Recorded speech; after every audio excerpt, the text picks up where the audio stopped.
The average solo GP is dead.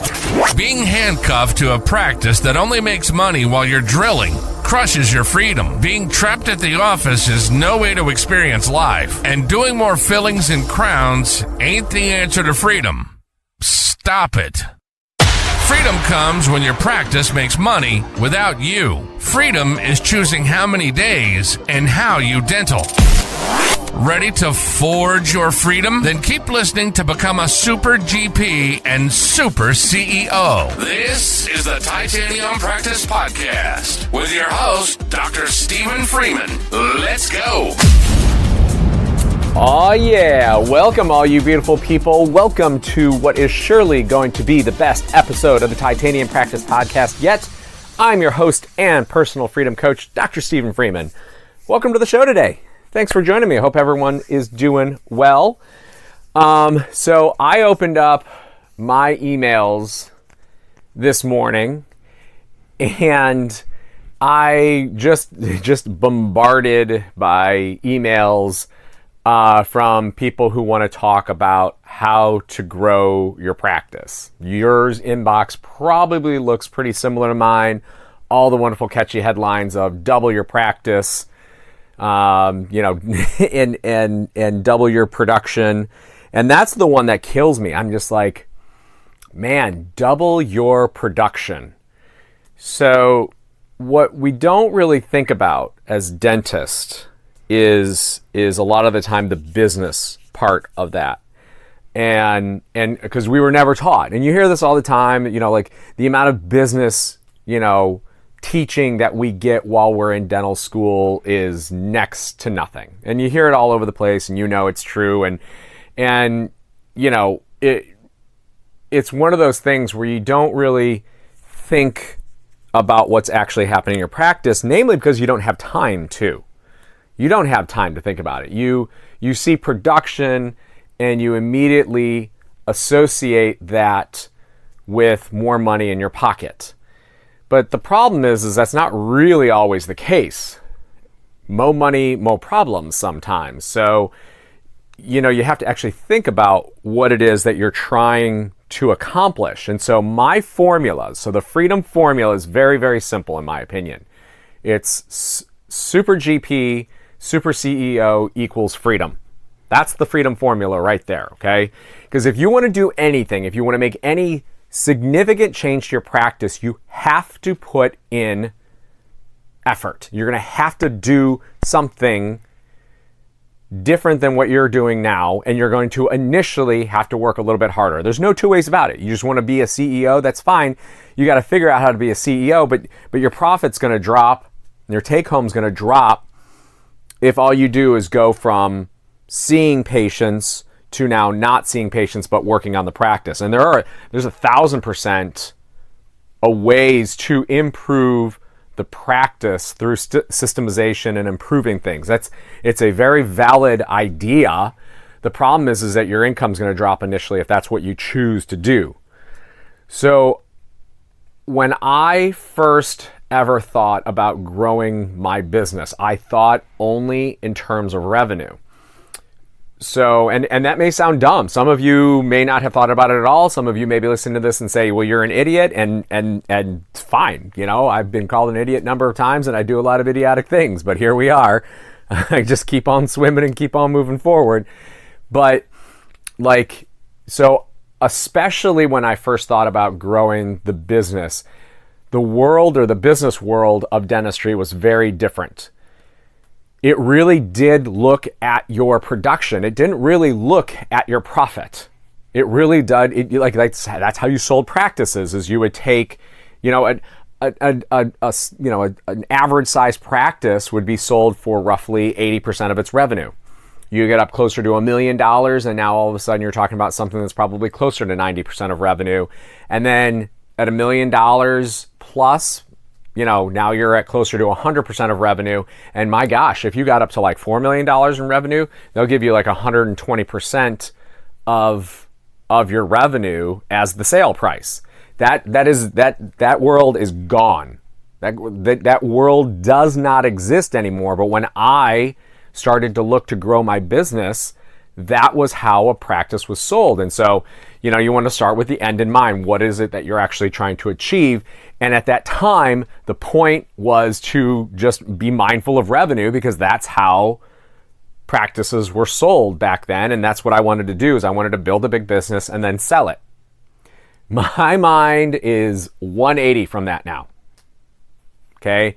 It can't be any more different at this point in time for two different things. One, I'm trying to grow a business that I can hold on to forever. Forever. I want it to be something that's cool, something that I have fun going into when I do go into it, and work with people that I want to work with. If you have those things in place and it's a profitable business, why wouldn't you hold on to it?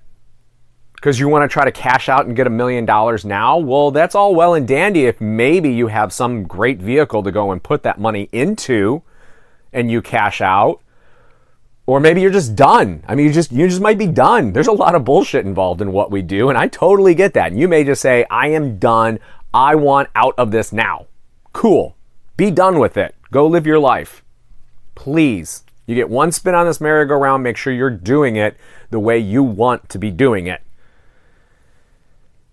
But now I think of, I want a business that I want to hold on to, make it, and it's got to be really profitable. So you start with profit in mind first, not revenue. That's the bottom. The revenue is the top number. The profit's that bottom number.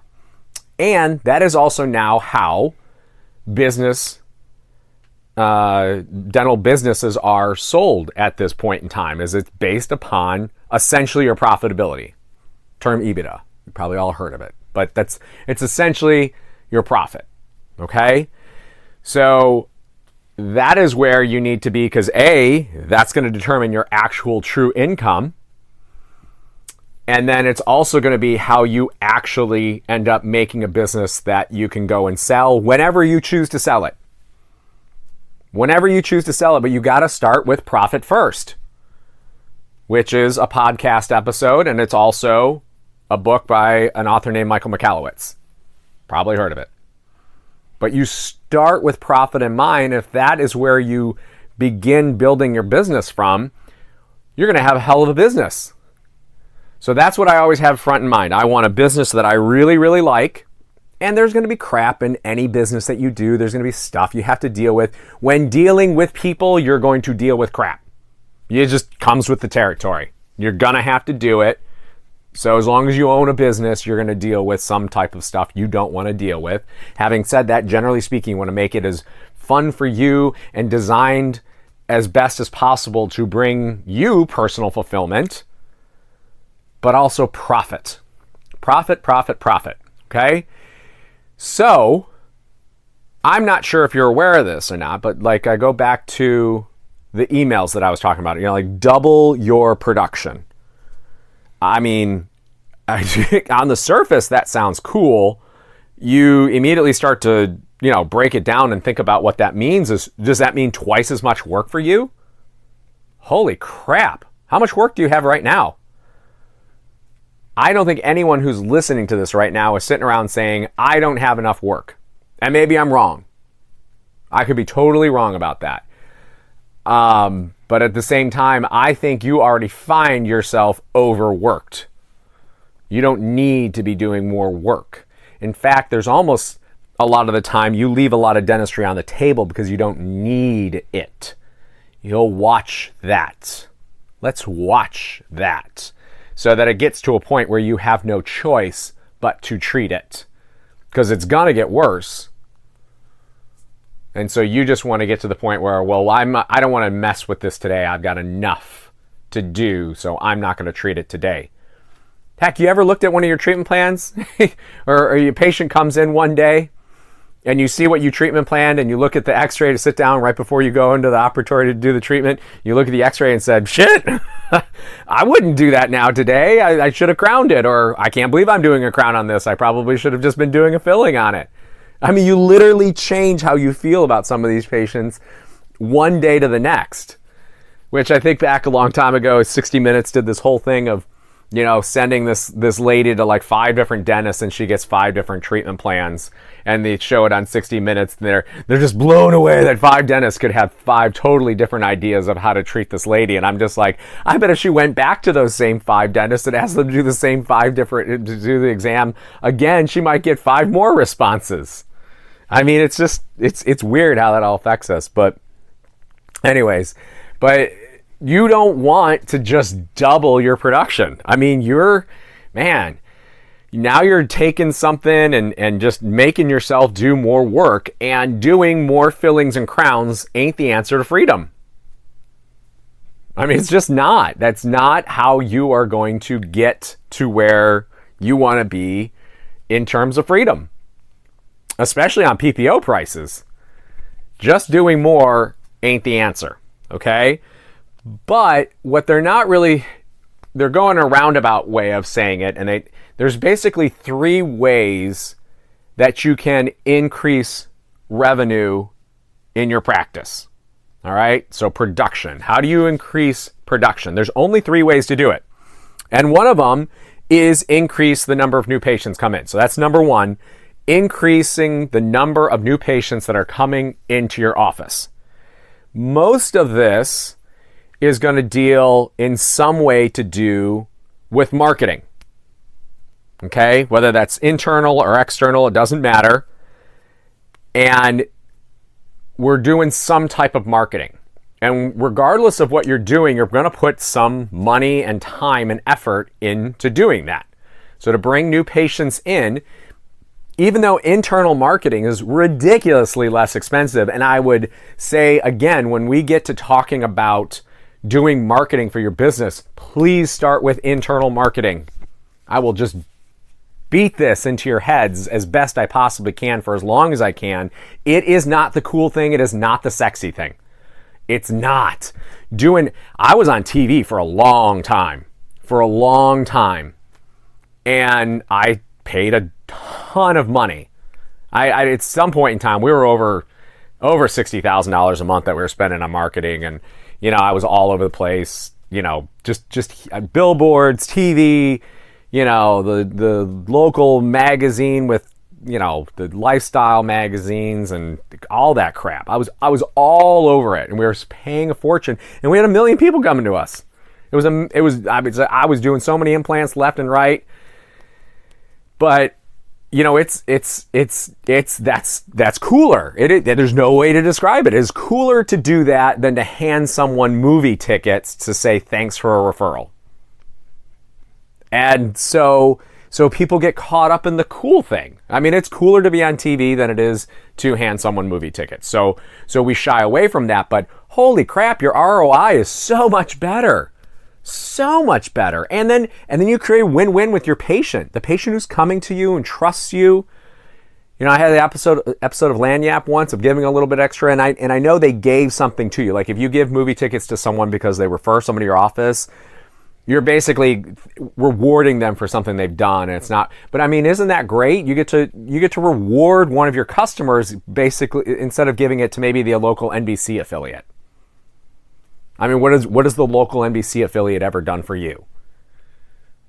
I mean, hell, they don't even have TGI, or thank goodness it's Thursday night or whatever, when they used to have all the best comedies on Thursday night or whatever, and you just had to watch NBC, which your older folks don't understand what that is. But it's amazing that people just want to jump to the shiny, fun, cool thing, when in reality, doing internal marketing is a whole lot better. So in order to increase the number of new patients, you're going to have to spend money on that.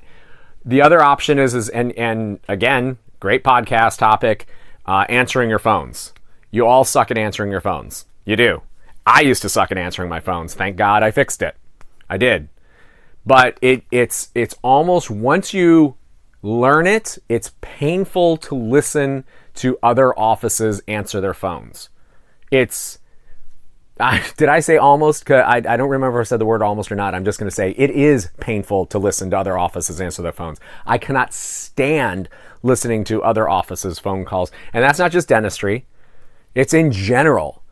And it doesn't need to be necessarily scripted per se, but it's it's guiding the patient to the thing that they want, and so often that's not how it's conducted.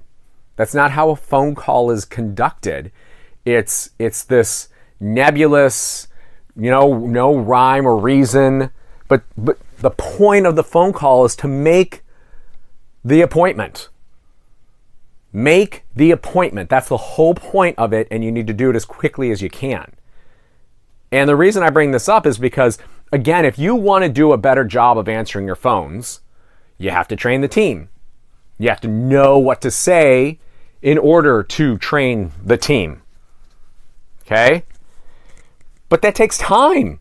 You have to sit down and train them. And it's important. You should be doing a better job answering your phones because it sucks right now. I already told you that. Mine did too. And it just takes time to do that. So the whole point for my freedom formula is that you become a super GP first, so you create the time, and then you can go and start implementing these things like answering the phone. Because it does help. It's undeniable. But so again, increasing the number of new patients is something that requires basically an increased investment in both time and money. And that's cool and fine, but do you have the time? Do you have the money right now? No? Great. Follow the formula. Become the super GP and off you go. Okay? But again, you have to do work somewhere. You have to do work somewhere in order to improve your practice. But I would say that's probably not where you want to be right at the moment. So number 2, increase the frequency in which your current patients come in. Okay? This is a lot more, in my opinion, about systemization, of having the right systems in place in your office that have your patients coming in more frequently. And obviously one of the first things that could come out and jump out into my view of doing 3 or 4 month recall versus I was just doing every 6 months. But really ultimately at the end of the day, for a lot of you, hygiene's a loss leader as it is. It shouldn't be, but it is. And so if you just literally having a person come into something that's already a loss leader, you're not probably turning more of a profit. But again, that comes a lot more from systemization. Okay, you have to put the systems in place to have those patients come in more frequently. A lot of you do the Crown of the Year Club. Basically, someone's insurance can pay for essentially a crown a year. That person needs 6 crowns every year for 6 years. They come in 1 time. Well, 3 times. Twice for their cleanings, once for their crown that they're going to get that year, and that's all you get. There are ways and things you can do to actually make them come in more frequently, but it needs to be a process that's put into place in your office. Do you have time to sit down and put that system and process into place? Probably not. You're already too busy. And hell, if you're focusing on doubling your production, you're way too damn busy to be doing it. So wait. That's where the CEO part comes in, when you can really sit down and focus on systemization. So again, all these ideas are great. You get bombarded from it everywhere. You get emails about it. You get on your Facebook feeds, just Instagram, whatever. Everywhere, everyone's giving you an idea. Awesome, cool. These are my ideas. Congratulations, you get one more person who's got an opinion. But I've seen it work in my own practice. And I've only ever seen my income increase. I've never seen my income decrease. And the way I've always looked at it, what everybody else is talking about, is you're going to see a dip in your income if you don't do it this way. I would rather always see it going up. Does anyone want to go backwards? No. They don't. Because again, all these steps require you to put in some effort and work. They all do. There's no free lunch out there. There's not. You got to put in a little bit of effort and work. That's fine. So again, to me, be the clinician, become a super clinician, then you can learn how to do these other things about systemizations and becoming a super CEO and making sure you're giving great experiences to your team and your family. That's the formula. That's the process. Pretty damn easy to do. I should say the formula is pretty easy to figure out, but implementing it can be hard. That's why I like talking to you about it, is because it is hard to do and it's hard to keep these steps in order. Okay? So then number 3 is increase the value of each visit that your current patients have. That you haven't had to go out and do extra marketing to bring in a new patient. That you haven't had to work on a system to figure out how to get your patients to come in more frequently. This is the sandbox that I want and think you should be playing with to start. To start out with is increase the value of each appointment that they have. And what do I mean by that? Specialty procedures. Again, the total time in my practice from start to finish, we block out 2.5 hours from start to finish to do an implant abutment and crown. 2.5 hours start to finish. That includes consults, that includes seating the crown, implant placement, impressions, stuff like that. We block out 2.5 hours. Most practices are blocking out 2.5 hours to do a crown. So you're going to give yourself like 2 hours for your prep and temp. And then you're going to have a half-hour seat appointment that you're going to put on there. And that doesn't include the temporary coming off of those teeth. So if you have a temporary that stays on every single time without it coming off, congratulations, you're doing a crown in about 2.5 hours. Well, the production, the production is 5 times for the implant for that 2.5 hours compared with the crown. And again, that's if the temporary doesn't come off. And come on, be honest with me. How many times are those temporaries coming off? All the damn time, you know it. So you get a pissed off patient who gets to come in and, they're probably sensitive as well, and maybe you have to numb them up to get their damn temporary back on. I mean, gosh, that's that's the worst. And then you get the temporary back on, you pray it doesn't come off again.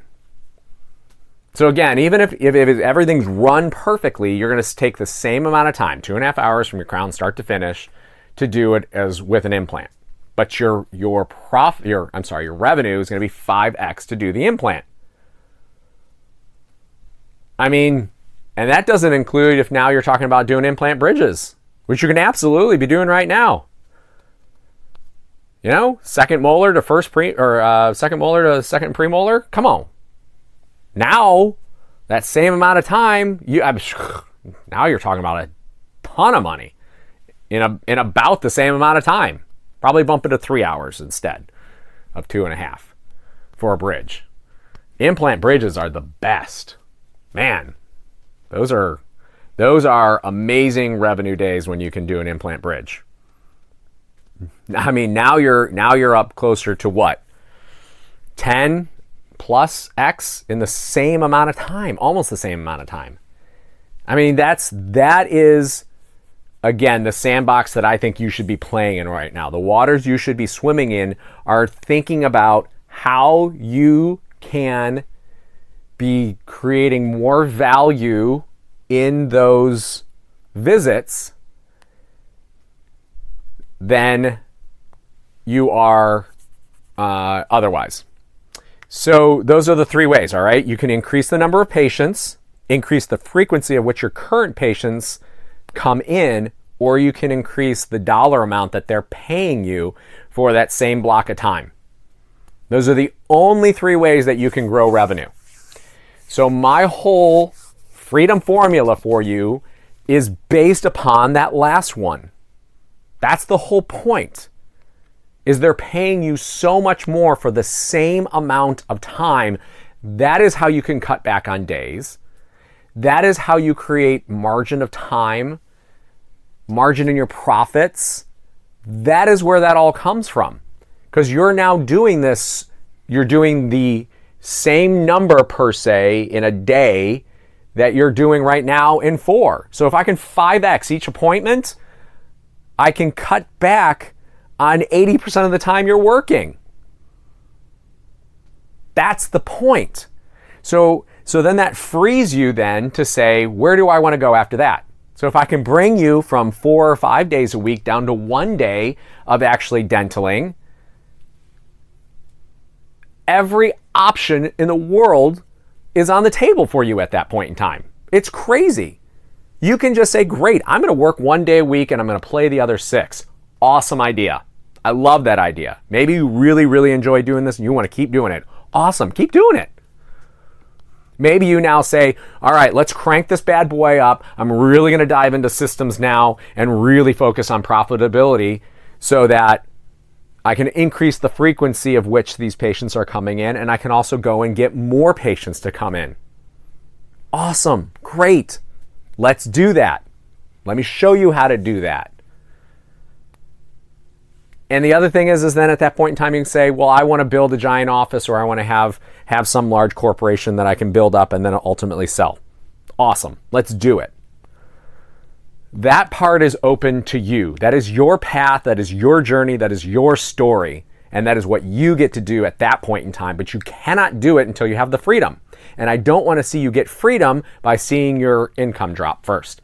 Let's raise your income by doing the specialty procedures, by increasing the value at each one of those appointments that they're coming in before we make these other decisions. So all you ever see is an increase in your take home. That's all I want. We're putting in work somewhere. Might as well make more money now while you're putting in the work so you actually feel like you're getting something out of your work instead of seeing your income drop. All right? So, again, real quickly, increase the number of new patients, increase the frequency with which those patients come in, increase the value at each one of those visits. Those are the only 3 ways in which you can increase the revenue of your practice. And I really, really, really urge you to look at the Freedom Formula and say, start at being a super GP. And I can help you do that. And there's more information over at titaniumpractice.com. Make sure you download our book. It's got the information, it's all the information right there on how to be doing specialty procedures in your office, like now. It's almost 100 pages long. It's a good book. I like it. You should download it. So make sure you've done that. If there's anything else we can do to be helping you out, please shoot me an email at info@titaniumpractice.com. Head over to titaniumpractice.com if you want to get a little bit more information, and I will talk to you next time. Thanks for hanging out with me. Bye. You've been listening to the Titanium Practice Podcast with your host, Dr. Stephen Freeman. Please hit the like and subscribe button and follow us on Instagram, Facebook, and YouTube at Titanium Practice. Questions or comments? Send an email to info@titaniumpractice.com. Join us next time to help turn your average practice into a titanium practice.